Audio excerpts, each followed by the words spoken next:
after getting done with this video, you are going to make you're going to have this. You're going to have a cube. So I'm going to start a new design. Come up here, new design. You'll notice that Control N is the hotkey for new design. I'm going to click on this Create Sketch button and choose this plane. This is, I believe, the XY plane. And then I'm looking for Rectangle tool. And my Rectangle tool isn't showing up on the toolbar. I do have lines, splines, circles. But underneath, you'll see there's a Rectangle tool.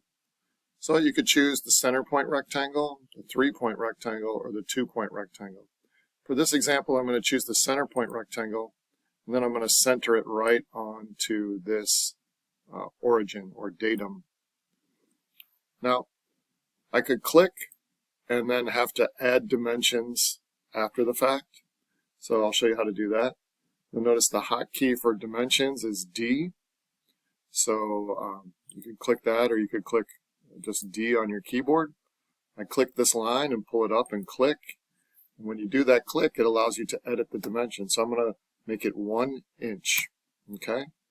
And because it's a center point rectangle, it automatically did the other side as well. Let's go ahead and make a separate rectangle off to the side. And let's choose a 2-point rectangle this time. So if I click now and then click dimension and pull one out and make it 1 inch, it only shrinks that one side. So I guess maybe if your strategy is to make squares, you might want to use center point rectangles, because that might make squares a little bit quicker than using a 2-point rectangle.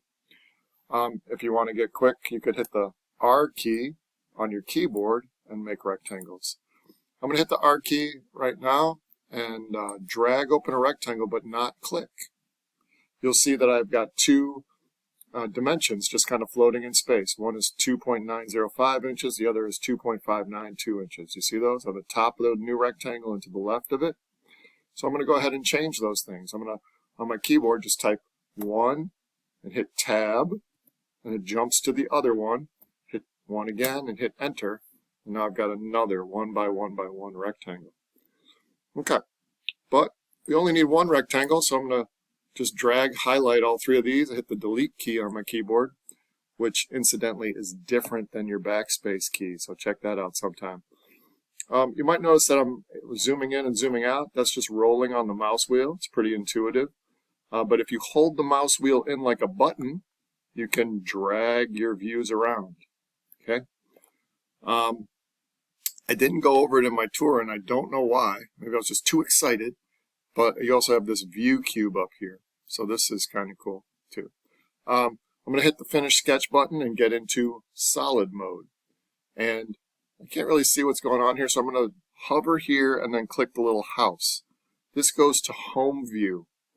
Home View is cool because if I zoom this out to where I no longer can see it or find it or anything, I can just hit the house and it zooms right back. So it saves a lot of panic and a lot of frustration and that kind of thing. All right, we're going to click Extrude. The hotkey for Extrude is E. If you have closed shapes, it might auto-select them. I'm just going to move this. Just want to show you. You can pull on this arrow to go up and down, so you can extrude both directions. You can also type in the value here and hit Enter. So now we've got the 1 by 1 by 1 cube, and we're feeling pretty good. I'd like for you to screenshot this. Now there's a bunch of different ways to screenshot this. I like the snipping tool down here in my taskbar, if you can see that. Snipping tool is part of Windows. And so you would make a new snip, click and drag, and then save it. And this gives you the power to save all your screenshots to certain locations. I typically make a folder, screenshots, and then give it a good name, Cube 1, save it. So I'll know where that is on my computer. What we're ultimately going to do is create a portfolio or a digital engineer's notebook. So the things that you make in Fusion, you're going to be prompted to screenshot them and save them many, many times. So first time's not always the best, and there's many different ways to screenshot things. Some people are into the print screen button on the keyboard. That takes a shot of your entire screen. It doesn't give you all the power you might want. Another way is to hit the Windows key, Shift, and S all at the same time, and then you can do basically a snip.